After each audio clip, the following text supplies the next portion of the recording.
Hello everyone, welcome to the Unacademy. स्वागत है आप लोगों का। Welcome to the India's largest learning online platform. स्वागत है बेटा आपका अन अकेडमी पर। तो we are discussing about the application of the open and we have completed two application.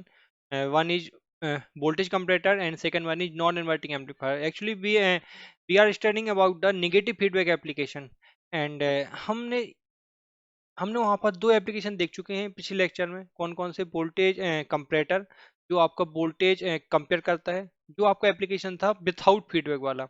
और एक हमने निगेटिव फीडबैक स्टार्ट किया था जिसमें हमने एक एप्लीकेशन देख लिया, नॉन इन्वर्टिंग एम्पलीफायर। तो आई होप आपको वो लेक्चर क्लियर हुआ होगा और आपको समझ में आया होगा कि जब हम निगेटिव फीडबैक एप्लीकेशन जब हम पढ़ते हैं तो हमें दो अजम्पशन लेके चलने पड़ते हैं। पहला अजम्पशन तो है कि हमें वर्चुअल शॉर्ट सर्किट कंडीशन हमेशा हमेशा आपको अप्लाई करनी है। इसका मतलब है कि non inverting and inverting terminal के जो वोल्टेज है, नोड के जो वोल्टेज है, वो हमेशा बराबर होंगे। वो हमेशा बराबर होंगे। एंड सेकंड कि आपको ओपेम की इनपुट करंट हमेशा जीरो लेके चलनी है। जब तक वो इनपुट करंट के बारे में ना बोले तब तक आपको नहीं मानना है। मैं आपको एक लेक्चर मैं मैं आपको एक लेक्चर में पढ़ाऊंगा कि आपका इनपुट करंट अगर मैं ले रहा हूँ, इसमें बायस करंट अगर मैं ले रहा हूँ, ऑफसेट वोल्टेज कितना आएगा। Offset current and offset voltage के बारे में हम पढ़ेंगे, बहुत अच्छे से पढ़ेंगे हम एक लेक्चर। इसके अगला वाला लेक्चर ही हम अ, इसके बारे में पढ़ने वाले हैं, offset voltage and offset current. But अभी हमें पढ़ने हैं कुछ और एप्लीकेशन जो कि आपके नेगेटिव फीडबैक एम्पलीफायर के नेगेटिव फीडबैक एप्लीकेशन होंगे ओपेम के। फाइन, तो आप बिल्कुल बनी रहिए शुरू से लेकर एंड तक, तभी आपको समझ में आएगा। सो let me introduce myself. I am Rahul Kumar Gupta. I am 8 time GATE qualified and 1 time ISRO qualified. I am MTech from IIT BHU and I have teaching experience of work 4 years. And I deal with the subject network theory, analog electronics and signal and system. तो मैं अगर इन subject की बात करूं बेटा, अगर मैं इन subject की बात करूं तो बेटा network theory, analogue electronics and signal and system, इन तीनों का EC, double E and I N, इन तीनों ब्रांच में बहुत अच्छा वेटेज है। कम से कम 20 से 30 मार्क्स का सिर्फ और सिर्फ यही सब्जेक्ट पूछे जाते हैं तीनों। कौन कौन सी? Network theory, analogue electronics and signal and system. बेटा वो आपके बहुत ही ज़्यादा इंपॉर्टेंट सब्जेक्ट हैं, बहुत ही इंपॉर्टेंट। तो आप लोग को बने रहिए मेरे साथ, तभी आप ये सब्जेक्ट सीख पाओगे। एंड आपके गेट के बैच स्टार्ट हो चुके हैं, तो जितनी जल्दी हो सके बेटा, जितनी जल्दी हो सके आप उतनी जल्दी बैच ज्वाइन कर लो। आपको RK1 कोड यूज करना है और आपको बैच ज्वाइन कर लेना है RK1 कोड यूज करके। फाइन, तो आपको करना क्या है, आपको अनअकैडमी लर्निंग ऐप डाउनलोड करना है। अनअकैडमी लर्निंग ऐप डाउनलोड करने के बाद आपको एक वैलिड ईमेल आईडी लगाना है। Valid email ID and valid mobile number से आपको लॉगिन कर लेना है। जब आप लॉगिन कर लो तो नीचे डिस्क्रिप्शन बॉक्स में आपको मेरी प्रोफाइल की लिंक मिल जाएगी। उस प्रोफाइल के लिंक का यूज करके आपको मुझे फॉलो कर लेना है। फॉलो जरूर कर लेना बेटा। फॉलो करने से क्या होगा, मैं आपको फिर से बोल रहा हूँ, follow me on Unacademy, follow me on Unacademy platform. आपको नीचे प्रोफाइल लिंक में मेरे प्रोफाइल की लिंक मिल जाएगी, डिस्क्रिप्शन बॉक्स में आपको मेरी प्रोफाइल की लिंक मिल जाएगी। उस लिंक का यूज करके आप मुझे फॉलो जरूर कर लें बेटा। फाइन, जैसे ही आप मुझे फॉलो करेंगे आपको फ्यूचर में होने वाली स्पेशल क्लास का नोटिफिकेशन मिल जाएगा। और साथ ही साथ आप मेरी सारी special class free of cost देख सकते हो, टोटली फ्री ऑफ कॉस्ट देख सकते हो। फाइन, तो जो आपकी अनअकैडमी क्लास होती है वो बेटा आपकी 3 प्लेटफॉर्म पर होती हैं। सबसे पहले तो आपकी यूट्यूब क्लास होती है, सेकंड आपकी स्पेशल क्लास होती हैं। स्पेशल स्पेशल क्लास कहाँ पर? अनअकैडमी प्लेटफॉर्म पर, अनअकैडमी प्लेटफॉर्म पर। और तीसरी क्लास होती है बेटा आपकी प्लस क्लासेस, जो आपकी पेड होती हैं। ये पहली दो आपकी टोटली फ्री होती हैं, यूट्यूब एंड स्पेशल आपकी टोटली फ्री ऑफ कॉस्ट होती हैं। इसके लिए आपको कोई भी फीस भरने की जरूरत नहीं होती है। फाइन, बट जो स्पेशल क्लास होती हैं वो, सॉरी प्लस क्लास होती है, वो आपकी पेड क्लास होती है। बट इनका फायदा बहुत है। देखो फ्री क्लासेस में आप कितना पढ़ सकते हो, एक रिलायबिलिटी नहीं होती है। हम यूट्यूब पर पढ़ाते हैं, स्पेशल क्लास में पढ़ाते हैं, सब्जेक्ट कंप्लीट होता है नहीं होता है, we are not bounded, we are not bounded. But एक अगर आप प्लस क्लास में एडमिशन लेते हो तो we are bounded, we are bounded कि हमें सिलेबस कराना ही कराना है। तो बेटा मैं आपको बता दूं, आपको सिलेबस कंप्लीशन बैच ही ज्वाइन करना चाहिए। जो आपके प्लस कोर्सेज होते हैं, जो आपके प्लस कोर्सेज होते हैं उनको आपको ज्वाइन करना ही चाहिए। क्लियर हो रहा है? फाइन, अगर आप इनको ज्वाइन करेंगे बेटा तो आपको बहुत कुछ मिलने वाला है। आप सारा content, this is the one time subscription, this is the one time subscription. अगर आप सब्सक्रिप्शन लेते हैं बेटा तो आपको कुछ नहीं करना है, आपको सिर्फ अपना एक शेड्यूल बना लेना है कि मुझे इस टाइम पर ये पढ़ना है, इस टाइम पर ये पढ़ना है। आपको लाइव क्लास मिलेगी, रिकॉर्डेड क्लास मिलेगी, बहुत कुछ मिलने वाला है। और आप सारे बैच को ज्वाइन सारे बैच को ज्वाइन कर सकते हो। जितने भी बैच आपके चल रहे होंगे सारे बैच को आप ज्वाइन कर सकते हो, चाहे वो आपका एक्सीलरेटेड बैच हो, चाहे वो रैंक इम्प्रूवमेंट बैच हो। आपके इंडिया की टॉप फैकल्टी, इंडिया की टॉप फैकल्टी, जो इंडिया के टॉप चेहरे हैं ना, वो आपको यहाँ पर मेहनत करने वाले हैं, वो आपके साथ मेहनत करने वाले हैं, आपको पढ़ाने वाले हैं। ठीक। तो एंड मोस्ट इम्पोर्टेंट थिंग कि आपको यहाँ पर टेस्ट सीरीज मिल जाएगी। जैसे आप सब्सक्रिप्शन लोगे आपको टेस्ट सीरीज मिल जाएंगी, वो भी आपको सारी ब्रांच की। अगर आप, मैं तो आपको सजेस्ट करूंगा कि चाहे आप इलेक्ट्रॉनिक्स के हों, चाहे आप इलेक्ट्रिकल के हों, और चाहे आप आईएन के हो, इंस्ट्रूमेंटेशन के हो, आपको तीनों ब्रांच के क्वेश्चन सॉल्व करने हैं। क्योंकि इन तीनों में बहुत सारे सब्जेक्ट हैं जो कॉमन है, बहुत सारे सब्जेक्ट हैं जो कॉमन है। अगर मैं नेटवर्क की बात करूं तीनों में है, कंट्रोल की बात करूं तीनों में है, एनालॉग की बात करूं वो तीनों में है। तो बहुत सारे सब्जेक्ट है, सिग्नल सिस्टम है वो तीनों में है। तो बेटा तीनों में है वो सब्जेक्ट। तो आपको करना क्या है, आपको सिर्फ सब्सक्रिप्शन लेना है, आपको सारी की सारी टेस्ट सीरीज यहाँ पर मिल जाएंगी। अगर आप बाहर परचेज करोगे बेटा, इलेक्ट्रिकल की आपको अलग से लेनी पड़ेगी, इलेक्ट्रॉनिक्स की आपको अलग से लेनी पड़ेगी, इंस्ट्रूमेंटेशन की आपको अलग से लेनी पड़ेगी। बट यहाँ पर आपको एक सब्सक्रिप्शन में आपको सब कुछ मिल जाएगा। ठीक। तो मैं आपको जल्दी से फीस बता दूं, जल्दी से मैं आपको फीस बता दूं। अगर आप एक साल का प्लान लेते हैं तो मैं आपको सजेस्ट करूंगा हमेशा एक साल का ही लो। क्यों? क्योंकि देखो एक साल में ही आपकी ऑनलाइन स्टडी हो सकती है। अगर आप पूरी गेट की तैयारी करना चाहते हैं तो एक साल से पहले आपकी तैयारी नहीं हो सकती ऑनलाइन। अब आप कहोगे सर ऑफलाइन तो हो जाती है 7 से 8 घंटे, 7 से 8 महीने में। तो बेटा वहाँ हो जाती है, क्योंकि वहाँ पे आपकी क्लास 8 8 9 9 घंटे भी चल सकती है। आप 8 घंटे 9 घंटे वहां पर बैठ के पढ़ते हो, बट क्या ऑनलाइन पढ़ सकते हो? नहीं, ऑनलाइन आप नहीं पढ़ सकते हो। ऑनलाइन अगर आपको बोल दिया जाए कि 8 9 घंटे, तो आप पढ़ ही नहीं पाओगे, है ना। आप मैक्सिमम 3 या 4 घंटे, मैक्सिमम बोल रहा हूँ मैं 3 या 4 घंटे, इससे ज़्यादा आपकी ना तो आंखें अलाउ करेंगी, ना आपका डेटा अलाउ करेगा। डेटा ही नहीं होता है इतना, है ना। आपका, आपकी बॉडी अलाउ नहीं करेगी, 3 से 4 घंटे के ऊपर आपकी बॉडी अलाउ नहीं करेगी, है ना। तो मैं आपको सजेस्ट करूंगा बेटा कम से कम एक साल का सब्सक्रिप्शन लो। उसकी फीस कितनी है? उसकी फीस है 30,250 रुपये। और अगर आप कोड यूज करते हो बेटा RK1, अगर आप कोड यूज करते हो बेटा RK1, तो आपकी फीस में 10% का आपको डिस्काउंट मिल जाएगा। कितना? 10% का आपको डिस्काउंट मिल जाएगा। आपकी फीस कितनी हो जाएगी बेटा? 27,225 रुपये। 27,225 रुपये। भाई 27,225 रुपये। और साथ में अगर आप यहाँ पर ये क्रेडिट यूज करते हो, अगर आप यहाँ पर ये क्रेडिट यूज करते हो, क्योंकि ये क्रेडिट आपको कहाँ से मिलेंगे? जब आप स्पेशल क्लास देखते हो तो आपको क्रेडिट मिलते हैं। अगर आप इन क्रेडिट को रिडीम कर लेते हो तो आपको 10% का डिस्काउंट मिल जाएगा। आपको यहाँ पर 10% का डिस्काउंट मिल जाए, सॉरी, इनको आप रिडीम करते हो 10% आपको यहाँ से मिलेगा। यहाँ से भी आपको कुछ ना कुछ डिस्काउंट, ये जो आपके कॉइन है, ये जो आपका क्रेडिट है, ये भी आपका फीस के रूप में आपका डिस्काउंट हो जाएगा। ठीक है। और अगर आप 18 मंथ का प्लान लेते हो तो आपकी फीस कितनी बेटा? 38,500 रुपये। 38,500 रुपये। और अगर आप कोड यूज करते हो बेटा RK1, तो आपको 10% का डिस्काउंट मिल जाएगा, 10% का डिस्काउंट मिल जाएगा। और आपकी फीस कितनी हो जाएगी बेटा? 34,650 रुपये। 34,650 रुपये। और अगर आप ये क्रेडिट यूज करते हो, अगर आप ये क्रेडिट यूज करते हो, तो आपकी फीस में और भी कम हो जाएगी, आपकी फीस और भी कम हो जाएगी बेटा। तो इसमें से क्लास देखने के बहुत फायदे हैं। सबसे पहले तो आपको एक फ्री में कोर्स मिल रहा है। अगर मैं अपने खुद के सब्जेक्ट की बात करूं, मैं किसी और की बात नहीं कर रहा, अगर मैं अपने सब्जेक्ट की बात करूं तो मैंने प्रॉमिस किया था कि मैं पूरा नेटवर्क वहां पे आपको कंप्लीट करवाऊंगा, वो भी फ्री में। तो मैं आपको पूरा नेटवर्क कंप्लीट करवा दिया है। थोड़ा बहुत आपका नेटवर्क बचा हुआ है, वो आपको मैं करवा दूंगा। ठीक है। तो पूरा नेटवर्क हो चुका है। आप पूरी लेक्चर वहां से फ्री ऑफ कॉस्ट देख सकते हो। और जब आप लेक्चर देखोगे तो आपको क्रेडिट भी मिलेगा, और उन क्रेडिट को आप डिस्काउंट के रूप में यहाँ पर कन्वर्ट कर सकते हो। तो RK1 कोड तो यूज करना ही है, साथ में आप इनको भी रिडीम कर लो। और अगर आप 24 मंथ का लेते हैं, ये उनके लिए है जो सेकेंड ईयर थर्ड ईयर में है। सेकेंड ईयर थर्ड ईयर में है उनके लिए बेटा ये फीस कितनी होती है? 44,000 रुपये। तो देखो सेकेंड ईयर वालों के लिए ये बहुत बेनिफिशियल है 24 मंथ। अगर वो ये प्लान लेते हैं तो उनका सबसे पहली बात तो उनके जो सेमेस्टर के सब्जेक्ट हैं वो आपके कंप्लीट हो जाएंगे। अगर वो सेकंड ईयर में लेते हैं तो second third semester, fourth semester, fifth से आपका सिक्स सेमेस्टर, यहाँ तक जितने भी टेक्निकल सब्जेक्ट है ना, लाइक एनालॉग हो गया, कंट्रोल हो गया, नेटवर्क हो गया, कम्युनिकेशन हो गया, डिजिटल कम्युनिकेशन है, EMFT है। तो बहुत सारे सब्जेक्ट हैं जो आपके कवर हो जाएंगे। बहुत सारे सब्जेक्ट हैं, पावर इलेक्ट्रॉनिक्स, पावर सिस्टम है, मशीन है, ये सारे सब्जेक्ट आपके कवर हो जाएंगे।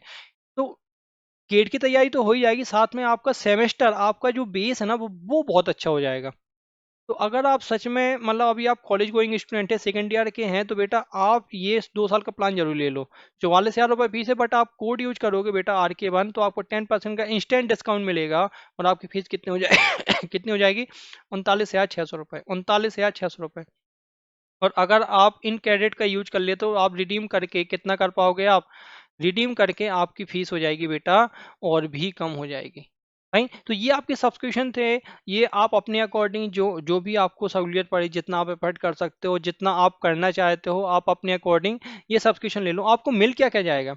अगर आप यहाँ पर प्लस का सब्सक्रिप्शन लेते हो, तो बेटा आपको सबसे पहले तो टॉप एजुकेटर के साथ आपको लाइव क्लास करने का मौका मिलेगा। उनके साथ आप लाइव क्लास कर सकते हो। ठीक है, लाइव क्लास करो, उनके साथ आप बात करो, बातचीत करो, अपने अपने डाउट रखो, उनके साथ आप इंटरेक्शन करो, बड़ा मजा आएगा। जैसे आप ऑफलाइन क्लास में जाते हो, ऐसे आपको ऑनलाइन क्लास में रहना है, तभी आपकी स्टडी सक्सेस हो पाई। देखो ऑनलाइन स्टडी ऐसी सक्सेस नहीं होगी। ऑनलाइन स्टडी सक्सेस बनाने के लिए आपको बहुत एफर्ट डालना पड़ेगा। टीचर तो एफर्ट डाल ही रहा है, टीचर तो मेहनत कर ही रहा है बेटा, वो लैपटॉप के सामने, कैमरे के सामने, कैमरे को पढ़ा रहा है, अकेले बैठकर पढ़ा रहा है, अकेले बैठ के पढ़ा रहा है, कैमरे को देखकर हंस रहा है, कैमरे को देखकर ही बातें कर रहा है। तो आपको बहुत एफर्ट डालना है, आपको भी उसका साथ देना है। आप उसका साथ कैसे दे सकते हैं?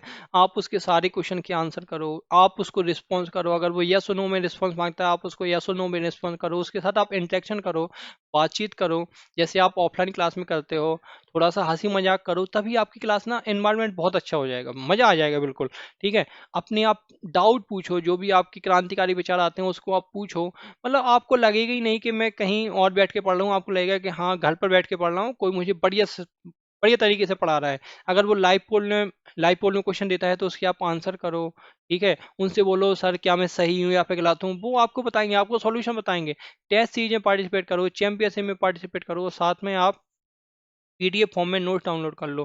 पीडीएफ फॉर्म में नोट्स को डाउनलोड कर लो। जब आप पीडीएफ फॉर्म में नोट्स को डाउनलोड कर लेंगे बेटा, तो उसके बाद मैं आपको सजेस्ट करूंगा कि अपने नोट्स आप खुद बनाओ। ये मेरा पर्सनल एक्सपीरियंस है। आप जितना लिखोगे ना, आप जितना लिखोगे, देखो अगर कोई मेरी क्लास करता होगा ना, मैं उसको फुल टाइम देता हूँ लिखने के लिए कि वो अपने नोट्स बनाता चले, मैं उसको फुल टाइम देता हूँ। तो अगर आप नहीं लिख पाते हो तो बेटा आपके पास पीडीएफ है, आप बाद में प्रॉपर तरीके से अपने नोट्स बना लो। जब आप प्रॉपर तरीके से नोट्स बनाओगे ना, तो आपको बहुत फायदा होने वाला है। अभी नहीं, जब आप एग्जाम की तैयारी कर रहे हो, जब आपका एग्जाम आने वाला होगा ना, तब आपके नोट्स ही काम आते हैं। हमेशा आपके नोट्स ही काम आते हैं, बस उठा के नोट्स पढ़ लो एक बार, आपका काम खत्म हो गया, है ना। You have unlimited access you have unlimited access. मान लो आपके नोट्स बनाते बनाते आपको कुछ याद आया कि यार ये वाला टॉपिक जो था वो मुझे समझ नहीं आया, क्या बताया था इस जगह पर, मैं फिर से देख लेता हूँ। तो आपके पास रिकॉर्डेड वीडियो है, आपके पास 24/7 का रिकॉर्डेड वीडियो है, आप कभी भी देख सकते हो उनको, कहीं भी कैसे भी, आप कभी भी देख सकते हो उनको। तो बहुत सारे फायदे हैं बेटा, बहुत सारे फायदे हैं। फाइन, तो आप अभी उठाओ और RK1 कोड का यूज करो और अभी आप सब्सक्रिप्शन ले लो, अभी के अभी आप सब्सक्रिप्शन ले लो। ठीक है, अगर कोई स्टूडेंट को कोई भी डाउट हो, किसी भी तरह का डाउट हो, अगर वो मुझसे पूछना चाहता है, तो उसको कुछ नहीं करना है। उसको नीचे आपको फॉर्म मिल जाएगा, एक क्वेरी फॉर्म मिल जाएगा, उसको आपको भरना है। क्या भरना है? सबसे पहले तो आपको पहला क्वेश्चन है which exam are you going to crack, तो आपको फिलअप करना है GATE and ECN EE। Second, आपको अपना नाम डालना है, आप स्टूडेंट नेम डालना है। फाइन। तीसरा आपको यहाँ पर अपना मोबाइल नंबर डालना है, और चौथा आपको यहाँ पर मेरा नाम डालना है। जैसे ही आप इसको सबमिट करोगे, मेरी टीम के पास आपका नंबर पहुंच जाएगा और मेरी टीम आपका नंबर मुझे मुझे दे देगी। मैं आपसे खुद ही कांटेक्ट कर लूंगा, आपके जो भी डाउट हों अपने साथ रखो आप, मैं आपके सारे डाउट क्लियर करूंगा। और मुझसे कांटेक्ट करो आप। आपके दिमाग में अगर कुछ भी है कि सर मुझे गेट की तैयारी करनी चाहिए, नहीं करनी चाहिए, अगर करनी चाहिए तो सर कैसे पढ़ना चाहिए, आप मुझसे कांटेक्ट कर लो, मैं आपके सारे डाउट क्लियर करूंगा। फाइन, तो चलो स्टार्ट करते हैं फिर जल्दी से।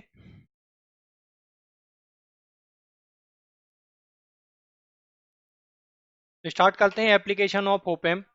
फाइन, तो अगला एप्लीकेशन है इन्वर्टिंग एम्पलीफायर। तो अगला एप्लीकेशन पढ़ते हैं। दूसरा एप्लीकेशन है इन्वर्टिंग एम्पलीफायर, निगेटिव फीडबैक का दूसरा एप्लीकेशन है inverting amplifier. Inverting amplifier. Fine, तो सबसे पहले तो आपको सर्किट याद रखना है। सर्किट देखो कैसा बनेगा, सर्किट देखो कैसा बनेगा। हम नॉन इन्वर्टिंग पढ़ चुके थे, वोल्टेज फॉलोअर हम पढ़ चुके थे, अब हमें पढ़ना है inverting amplifier, this is minus this is plus,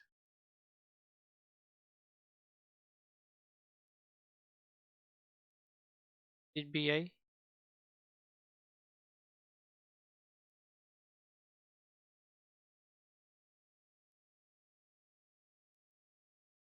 जा रहा है। जल्दी से ये सर्किट बना लो बेटा, क्योंकि अभी हमें बहुत कुछ पढ़ना है इन्वर्टिंग एम्पलीफायर के बारे में। जल्दी से सर्किट बना लो। And this is B not, this is B not, this is B I and this is B nought. जल्दी से ये सर्किट बना लो, फिर मैं आपको बताने वाला हूँ क्या हो रहा है इस सर्किट में, और आपको किन किन चीज़ों का ध्यान रखना है। जल्दी से ये सर्किट बना लो।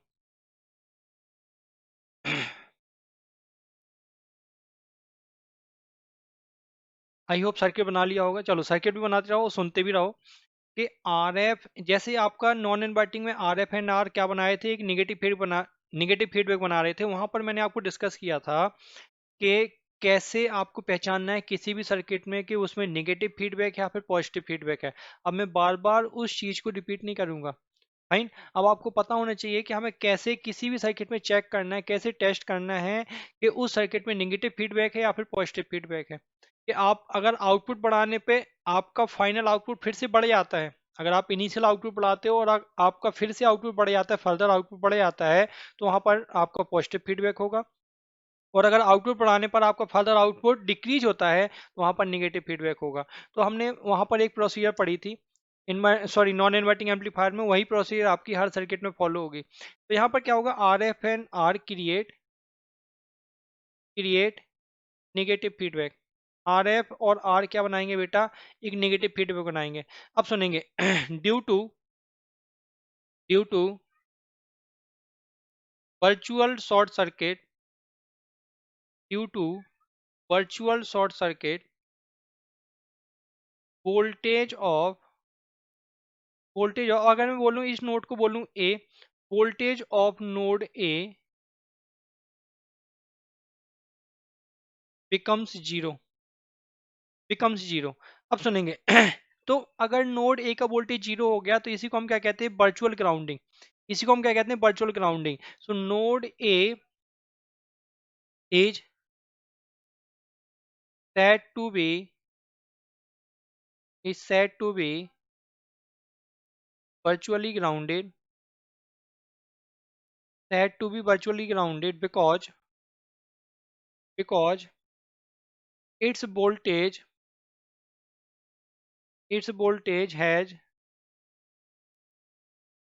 become zero even though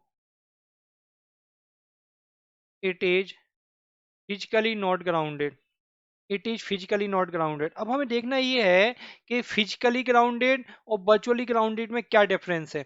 क्या डिफरेंस है फिजिकली नॉट ग्राउंडेड, ये फिजिकली ग्राउंडेड नहीं है। तो physically grounded and virtually grounded में क्या डिफरेंस है। डिफरेंस ये है कि यहाँ पर मान लो अगर करंट आई वन आती है, यहाँ पर करंट आई वन आती है, तो ये वाला आपका वर्चुअली ग्राउंड है, यहाँ का वोल्टेज जीरो जरूर है, बट ऐसा नहीं है कि यहाँ पे करंट आपकी पूरी पूरी आई वन यहाँ पर चली जाएगी, पास हो जाएगी, नहीं, ऐसा नहीं होगा। एक होता है आपका एक होता है आपका फिजिकली ग्राउंड। जैसे आपके दो सर्किट यहाँ पर है, सॉलिड मान लो यहाँ पर ए आपका बी वन है, ये आपका आर वन है, ये आपका आर टू है, और यहाँ पर मैं आपको फिजिकली ग्राउंड कर दूं ऐसे, फिजिकली ग्राउंड। तो यहाँ पर जो भी करंट आएगी बेटा, यहाँ पर भी कोई सर्किट लगा होगा, मान लेते हैं यहाँ पर भी कोई सर्किट लगा है, यहाँ से जो भी करंट आएगी वो यहाँ से पास हो जाएगी इस ग्राउंड में से पास हो जाएगी। इसको हम क्या बोलेंगे, this is called physically grounded, this is called physically grounded. तो यहाँ से आपकी जो भी करंट आ रही होगी, वहां से यहाँ आपकी पूरी पूरी करंट चली जाएगी। यहाँ पे करंट कितनी हो जाएगी, 0 एम्पियर। यहाँ पर कोई भी करंट नहीं जाएगी। बट वर्चुअली ग्राउंडेड में करंट पास नहीं होती है। वर्चुअली ग्राउंडेड में आई वन आपकी करंट यहाँ से आएगी, तो ऐसा नहीं है कि करंट आपकी पूरी यहाँ चली जाए, नहीं, यही करंट आपकी यहाँ जाएगी, यही करंट आपकी यहाँ जाएगी। जैसे यहाँ पे अगर आपका वर्चुअल ग्राउंड होता तो बी वन यहाँ से आई वन आती, तो वही करंट आपकी यहाँ चली जाती। बट वर्चुअल ग्राउंड और फिजिकल ग्राउंड में आपका यही डिफरेंस है कि फिजिकल ग्राउंड में आपकी करंट पास हो जाती है, बट वर्चुअल ग्राउंड में आपकी करंट पास नहीं होती है। ठीक है, तो अब आप यहाँ पर केसीएल लगा दो। अब आप यहाँ पर केसीएल लगा दो, यहाँ का वोल्टेज जीरो है, यहाँ का वोल्टेज जीरो है, तो आप क्या करो, KCL eight node A, KCL eight node A. क्या हो जाएगा I1 प्लस, अगर मैं यहाँ पर सॉरी, अगर मैं यहाँ पर बोल दूँ ये I2 है, अगर मैं बोल दूँ ये I2 है, तो क्या हो जाएगा I1 इक्वल टू I2, यही हो जाएगा I1 equal to I2, I1 equal to हो जाएगा I2। I1 की वैल्यू कितनी होगी, I1 की वैल्यू होगी BI minus BA divide by R। I2 की वैल्यू कितनी होगी BA minus B naught divide by R है। BA की वैल्यू कितनी है, BA की वैल्यू है 0 due to virtual short circuit, due to virtual short circuit. ठीक है, बी ए की वैल्यू कितनी है 0, यहाँ पे पुट कर दो तो B I minus 0 divide by A equal to B A की वैल्यू 0 है, 0 minus B A divide by this is not A, this is R, this is R है फाइन। तो यहाँ से अगर आप देखोगे जो आउटपुट की वैल्यू आएगी, बी नॉट की वैल्यू आएगी वो कितनी आएगी, बी नॉट इक्वल टू आएगी माइनस का R F upon R into B I. तो अगर आप देखो इनपुट और आउटपुट के बीच का फेज डिफरेंस कितना है, the phase difference between input and output 180 degree है। That means the phase difference, the phase difference between input and output is 180 degree. Hence it is called inverting amplifier। Inverting amplifier, तो जब भी आपका output और input के बीच का phase difference 0 degree होगा तो उसको हम बोलेंगे नॉन इन्वर्टिंग, और अगर 180 डिग्री होगा तो उसको हम बोलेंगे इन्वर्टिंग। हमेशा हमेशा यही चीज होगी। ठीक है, तो अगर हम यहाँ से क्लोज लूप गेन निकालें, जल्दी से ये चीज नोट कर लो, पहले तो ये चीज नोट कर लो बेटा, पहले तो ये चीज नोट कर लो।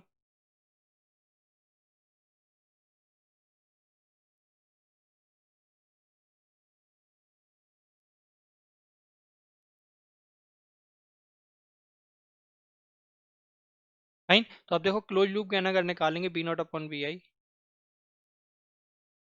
Equal to A C L equal to minus का R F upon R, minus का आर एफ अपॉन आर। ठीक है, यही क्या हो जाएगा, this is the close loop gain of, this is the close loop gain of inverting amplifier,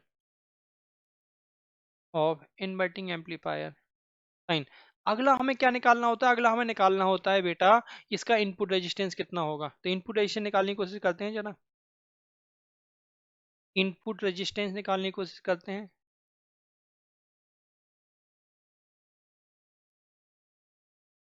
input resistance निकालने की कोशिश करते हैं जरा इनपुट रेजिस्टेंस कितना होगा, देखो मैं फिर से सर्किट बनाता हूँ, मैं सर्किट को फिर से बनाता हूँ, this is B not, this is minus, this is plus, ये ग्राउंडेड है, ये बी आई, ये आर और ये आर है। अब देखेंगे इनपुट रेजिस्टेंस क्या होता है बेटा, इनपुट रेजिस्टेंस होता है जो R I F equal to होगा, होता है बी आई अपॉन आई आई। जब हमने नॉन इन्वर्टिंग में निकाला था, नॉन इन्वर्टिंग के इनपुट, नॉन इन्वर्टिंग में इनपुट रेजिस्टेंस निकाला था, तो वहां पर इनपुट आपका यहाँ पर था, इस वाले नोट पर था, तो यहाँ पर करंट कितनी है 0, इसलिए इनपुट रेजिस्टेंस कितना होगा था इनफाइनाइट। अब आपका इनपुट यहाँ पर है, अब आप यहाँ पर अगर करंट देखोगे, इससे करंट जो आई आई निकल रही है, आई आई की वैल्यू कितनी है, आई आई की वैल्यू अब 0 नहीं है, आई आई की वैल्यू है कितनी, अगर मैं यहाँ पे आई आई की वैल्यू निकालूंगा तो आई आई की वैल्यू लिखूंगा मैं B I minus 0 divide by are.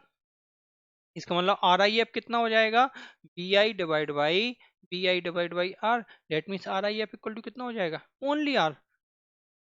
Non inverting में कितना आया था, नॉन इन्वर्टिंग में आया था input resistance infinite, but we want to make this input resistance as infinite, हमें इस इनपुट रेजिस्टेंस को इनफाइनाइट बनाना है, और we can say we want to make this input resistance as large as possible, जितना लार्ज हो सकता है हमें उतना लार्ज बनाने की कोशिश करनी है। बट अगर हमें इनपुट रेजिस्टेंस लार्ज बनाना पड़ेगा, इसका मतलब कि हमें आर की वैल्यू हमें ज़्यादा रखनी पड़ेगी।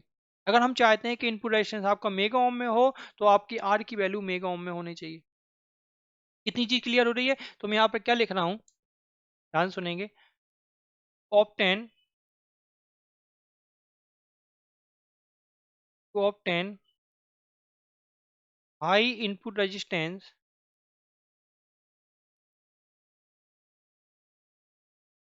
R should be large enough, R should be large enough, that means hundreds of kilo ohm to mega ohm में, मेगा ओम की रेंज में होना चाहिए। ठीक है, एक एग्जांपल लेते हैं, एक एग्जांपल से समझते हैं जरा इस चीज को। कि मान लेते हैं to have an inverting amplifier, inverting amplifier with gain equal to 5 and input resistance, input resistance 1 mega ohm, then what should be the, what should be the value of R and RF, R and RF की value कितनी होगी? चलो solve करते हैं जरा। तो हमें input resistance कितना चाहिए बेटा? 1 मेगा ओम।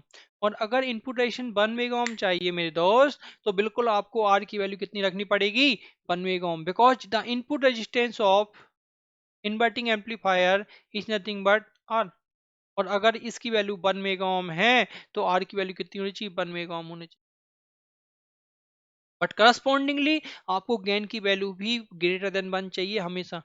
आपको जो गेन है वो हमेशा ग्रेटर देन 1 चाहिए। तो मैग्नीट्यूड ऑफ गेन कितना होता है? वो होता है आर एफ अपॉन आर। अगर ए की वैल्यू 5 है तो आर एफ की वैल्यू कितनी होनी चाहिए? शायद आर एफ की वैल्यू होनी चाहिए 5 मेगा ओम। तो आप देख रहे हो, हमें अगर एक इन्वर्टिंग एम्पलीफायर बनाना है विथ हाई इनपुट इम्पिडेंस या फिर विथ हाई इनपुट रेजिस्टेंस, तो हमें आर एंड आर एफ की वैल्यू हमें बहुत लार्ज रखनी पड़ेगी मेगा ओम में। समझ रहे हो कितने बड़े रेजिस्टेंस होंगे? मेगा ओम में आपको एक रेजिस्टेंस रखनी पड़ेगी मेगा ओम में। इसका मतलब इन द इन्वर्टिंग एम्पलीफायर, यहाँ पर मैं क्या लिख रहा हूं? इन द इन्वर्टिंग एम्पलीफायर,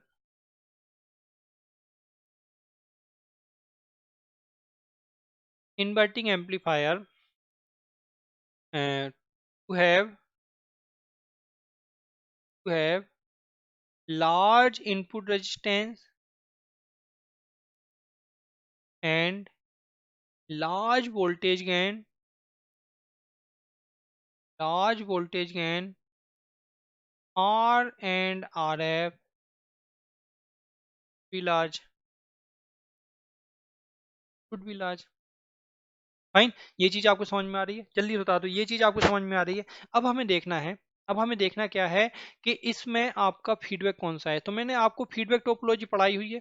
आप फीडबैक वाले लेक्चर में जाके जब जो मैंने आपको फीडबैक टोपोलॉजी पढ़ाई है वहां से आप देख सकते हैं। फीडबैक टोपोलॉजी आपकी 4 तरह की होती है। या तो वोल्टेज संट होगी, वोल्टेज सीरीज होगी, करंट सीरीज होगी और current voltage, sorry, current shunt होगी। 4 तरीके के आपके फीडबैक होते हैं। और वहां पर मैंने आपको बताया किसी भी सर्किट में, किसी भी सर्किट में हमें अगर टाइप ऑफ फीडबैक निकालना है कि किस टाइप का फीडबैक हो सर्किट में, तो आपको कैसे निकालना है मैंने आपको प्रोसीजर वाइज बताया है। क्या होता है वो? कि आपको सबसे पहले आपको पहचान लेना है कि कौन से एलिमेंट की वजह से फीडबैक हो रहा है। तो अपने सर्किट में जो आर एफ रेजिस्टेंस, देखो मैं सर्किट बना रहा हूँ फिर से, मुझे सर्किट बार बार बनाने में कोई दिक्कत नहीं है, बस आपको समझ में आना चाहिए। आपका जो रेजिस्टेंस है आर एफ, ये आपका क्या है? फीडबैक एलिमेंट है। अब आपने देखा आरएफ, आरएफ अगर आपका इनपुट से डायरेक्टली कनेक्ट, सॉरी आउटपुट से डायरेक्टली कनेक्ट है तो वहां पर वोल्टेज की सैंपलिंग होगी। अगर डायरेक्टली कनेक्ट है इसका मतलब जो सैंपलिंग होगी वो किसकी होगी? वोल्टेज की सैंपलिंग होगी, वोल्टेज की सैंपलिंग होगी। और अगर इनपुट नोड से डायरेक्टली कनेक्ट है, इनपुट नोड से डायरेक्टली कनेक्ट है, इसका मतलब क्या हो जाएगी? संट की मिक्सिंग होगी, संट की यहाँ पर मिक्सिंग होगी। क्लियर है बेटा? संट की मिक्सिंग होगी। इसका मतलब इन्वर्टिंग एम्पलीफायर में कौन सा फीडबैक होता है? इन्वर्टिंग एम्पलीफायर में वोल्टेज संट फीडबैक हो जाएगा। Hence inverting amplifier, inverting amplifier has voltage shunt feedback, voltage shunt feedback, voltage shunt feedback होगा। और अगर वोल्टेज संट फीडबैक होता है, हेंस आउटपुट, आउटपुट रेजिस्टेंस क्या हो जाएगा? हमेशा डिक्रीज होगा, it decreases, it decreases output resistance, it decreases output resistance. ठीक है, तो R naught F equal to कितना हो जाएगा, R naught upon 1 plus beta into A O L, या फिर अप्रोक्सीमेटली क्या हो जाएगा, जीरो, बिकॉज आर नॉट क्या होता है, वेरी वेरी स्मॉल होता है। जो ए ओ एल हो क्या होता है, इसकी वैल्यू लार्ज होती है। जो जो आर नॉट एफ हो जाएगा वो क्या हो जाएगा बेटा, बिल्कुल आपका जीरो हो जाएगा। क्या ये चीज़ समझ में आ रही है? आई होप आपको ये पॉइंट समझ में आए होंगे। आई होप आपको ये पॉइंट समझ में आए होंगे कि चल क्या रहा है इसमें, चल क्या रहा है बेसिकली इसमें। फाइन। अगला एप्लीकेशन है वोल्टेज फॉलोवर। अगला एप्लीकेशन है वोल्टेज फॉलोवर। एक बार चेक कर लेता हूँ बेटा, आवाज जा रही है कि नहीं आ रही है, कई बार आवाज रुक जाती है।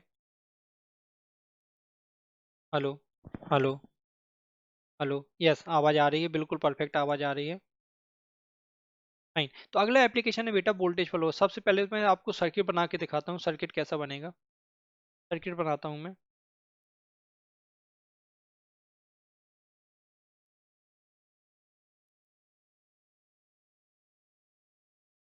Minus this.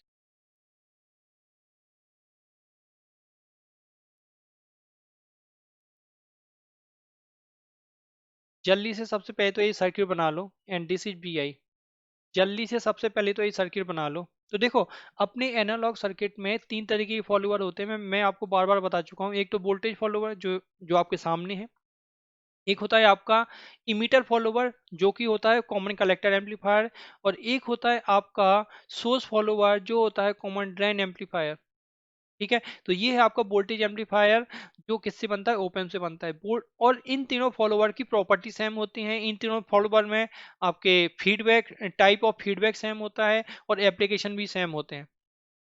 प्रॉपर्टी, एप्लीकेशन और जो भी टाइप ऑफ फीडबैक है सब कुछ सेम होता है। ठीक।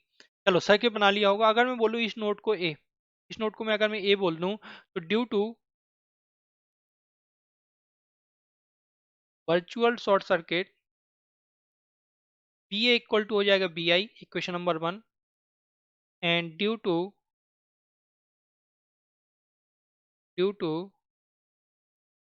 Physically short circuit B A की वैल्यू हो जाएगी बी नॉट के बराबर, इक्वेशन नंबर 2। तो from equation number one and two से अगर आप देखोगे तो बी नॉट की वैल्यू कितनी आएगी, बी आई के बराबर। B naught equal to B I का मतलब क्या होगा, जो आउटपुट है वो इनपुट को फॉलो कर रहा है। जैसा जैसा इनपुट होगा वैसी वैसी आउटपुट होगा। इसलिए हमने इसको क्या बोला, वोल्टेज फॉलोवर। तो that means output voltage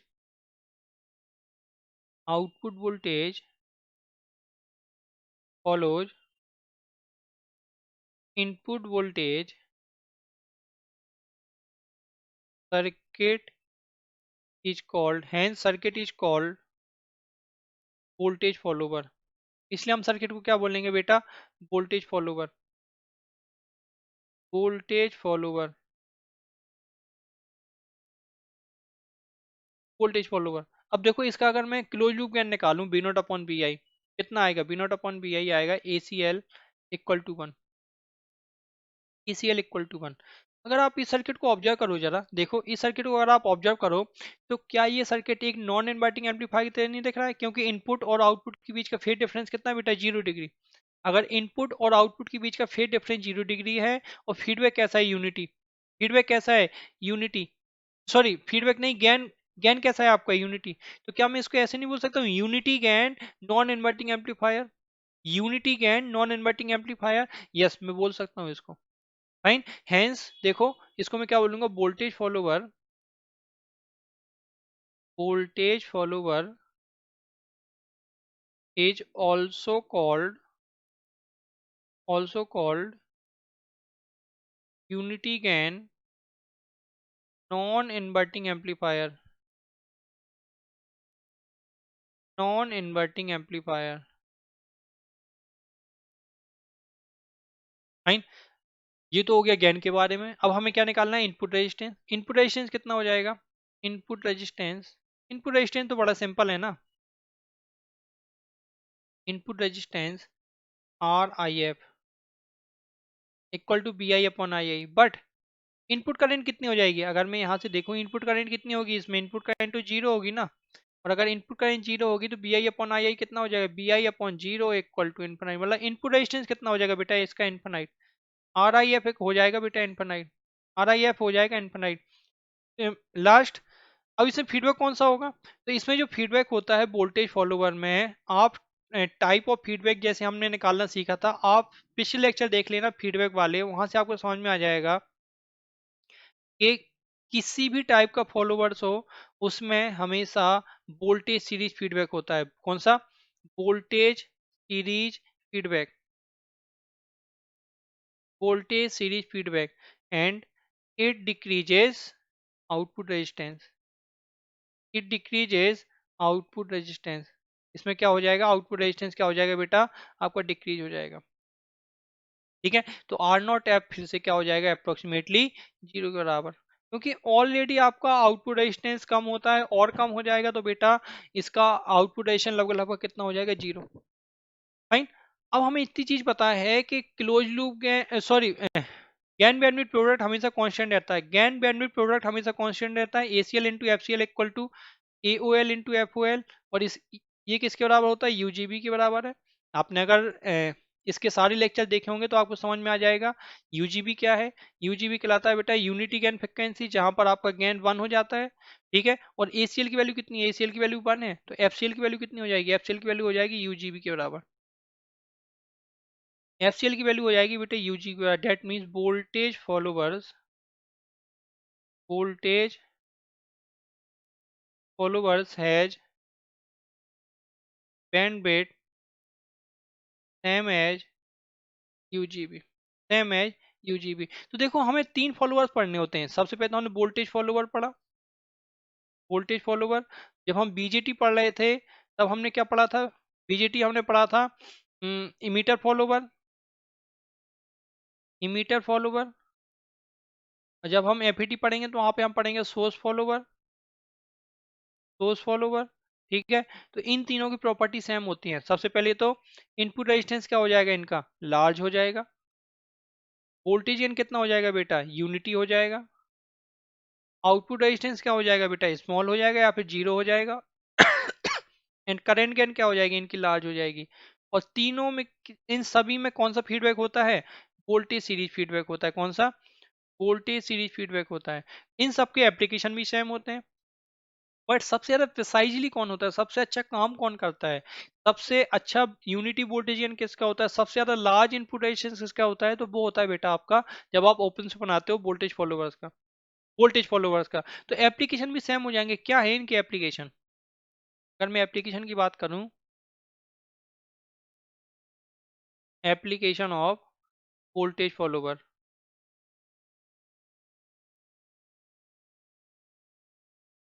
application of voltage followers, देखो क्या हो जाएंगे वोल्टेज फॉलोवर्स के एप्लीकेशन। सबसे पहले तो एज अ बफर, हमें तो पता है ना कि इमीटर फॉलोवर को हमने पढ़ा था कॉमन कलेक्टर को। जब भी आपकी ये प्रॉपर्टी मिले, ये वाली प्रॉपर्टी कि इनपुट रेजिस्टेंस लार्ज हो, आउटपुट रेजिस्टेंस स्मॉल हो, इनपुट वोल्टेज गेन यूनिटी हो और करंट गेन लार्ज हो, हमेशा उस सर्किट को हम एज अ बफर यूज कर सकते हैं। Buffer, buffer for impedance matching. हमें एक और मिला था बेटा, कौन सा मिला था, डार्लिंगटन एम्पलीफायर। डार्लिंगटन एम्पलीफायर में जो आपका एप्लीकेशन था वो भी एज अ बफर था। दूसरा, कि जब आप डिजिटल पढ़ते हो, डिजिटल में एक सर्किट पढ़े, डिजिटल में आप एक सर्किट पढ़ते हो, sample and hold circuit, sample and hold circuit, वहां पर भी इसका यूज होता है। तो इट इज यूज्ड और in, it is used in sample and hold circuit,